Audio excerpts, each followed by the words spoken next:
mga sangkay, welcome back to my channel. Ito po muli ang inyong sangkay na sa Sangkay Loans, muling nagbabalik. Kumusta? Kumusta kayong lahat? Sana nasa maayos na kalagay ng lahat. Mapadito sa Pilipinas or sa mga nasa ibang bansa, dobling ingat tayo. No? So, mega love shoutout sa inyong lahat.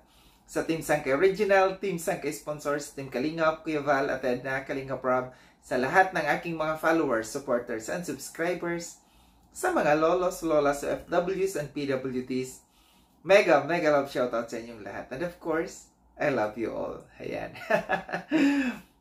Kumusta mga sangkay? So ngayong araw na ito, gagawa ko ng reaction video. Patungkol ito sa isang upload ni Kalingap Dennis Corod, no? Na napanood ko sa kanya, si Chona. Latest upload sa kay Chona, no? Meron akong video clips na ipapapanood sa inyo. Credit dito kay Kalingap Dennis Corod.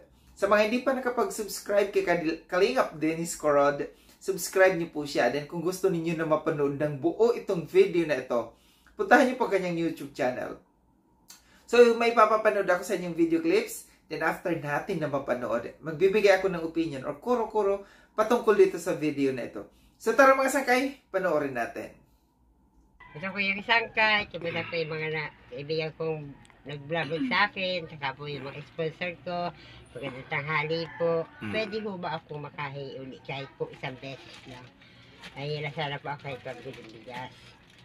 Tama naman ako, tumikita naman po kahit tigka kaunti. Nahihila po ako lang. Kamagkano ka man sa maghapon? Ay, minsan nakaka 150 ako, minsan nakaka 180. Hindi na po pag-ibili ko na lang po yung gamot ko sa pagkain. Mano ang... sige. Kaunting pambigas, kung pwede po sana. Magandang tanghali po, Kuya Bal. Kuya Atedna, Kuya Rab, magandang tanghali po. Manghihila sana po ako ng kahit kaunti lang po pagbili ng bigas. At ako naman po ay kumikita ng kahit kaunti. Salamat po. Tanghali na po kaya ako yung naglalayas-layas. Di pa, malisalit pa ako. Nagmamadali pa ako. Maghanap pa ako ng pera pa. Okay, sige. Salamat kaya Sangkay. Kaya Sangkay. Pingin naman po ako konting tulong kahit konti lang po. Nabili lang po ng bigas. Una-muna may ako na lang po ang bahala. Kasi po naggagamot po ako doon sa likod ko. Laging masama ang likod ko. Siguro sa sobrang katandaan na. Diyan, baka nagpaparasigarilyo ka. Hindi na ako bihira. Alam mo mga vloggers, kapag tumutulong sa'yo. Bihira-bihira na ako mag-inom. Yun. Hindi na po ako nagiinom ng alak. Kasi po may nararamdaman ako, natigil-tigil ako.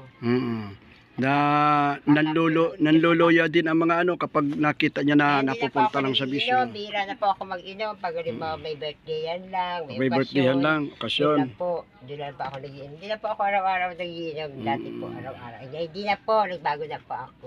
Matanda na baga po ako. Nasakit lagi ang likod ko. Siguro sa pagbago.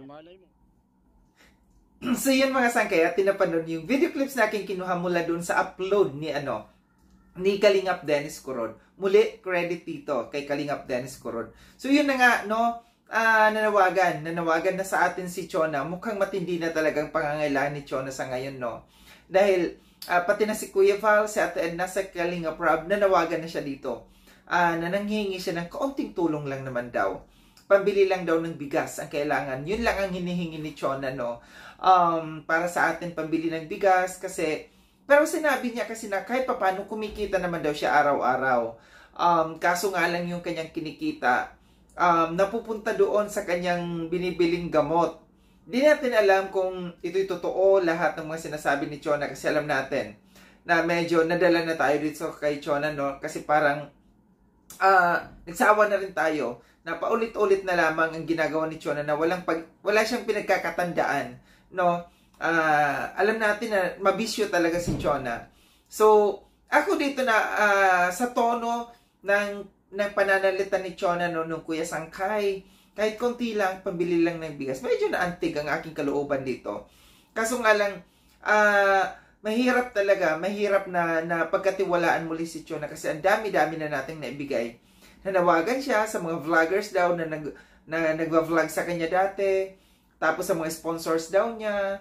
So, wala na talagang may nagtiwala dito sa kay Chona, no? Kahit ako, nabawasan na yung aking pagkahabag dito sa kay Chona. Kasi, yun at yun talaga, wala tayong nakitang pagbabago sa kanya. sabi niya, sumasakit na yung kanyang likod. Maaari, kaya sumasakit ang kanyang likod kasi epekto na yan ng kanyang paninigarilyo, yung kanyang pag-iinom ng alak. So, habang tumatanda tayo, habang nagkakaedad tayo, doon mararamdaman natin lahat ng pag-abuso natin sa ating katawan. So, mararamdaman na yan ni Chona sa ngayon yung pagiging abusado niya sa kanyang katawan, no? Nabanggit dito ni Chona na mayroon siyang mga alagang itik, no? Ito yung balak niyang ibenta kay Kuya Val. So, sabi niya, kasi nabanggit ni Kalingap Dennis Coron na may mga alaga si Kuya Val doon sa farm, balak daw niya ibenta kay Kuya Val. Siguro mas maganda, Chona, ibenta mo dyan sa malapit sa inyo, no? Alam ko marami din naman mga bibili dyan. Ito yung aking dito sa kay Chona, no, na sabi ko nabawasan yung ating pagmamahal dito sa kay Chona dahil nga kahit sa tuwing vlog sa kanya ni Kalingap Dennis Coron, hindi maarte, hindi niya mababanggit ang aking pangalan na Kuya Sangkay na nanghihingi siya ng tulong. Pero kailangan natin kailangan natin maging matigas. Kailangan natin bigyan ng leksyon si Chona dahil hindi biro ang mga ibinigay sa kanya. Alam nyo,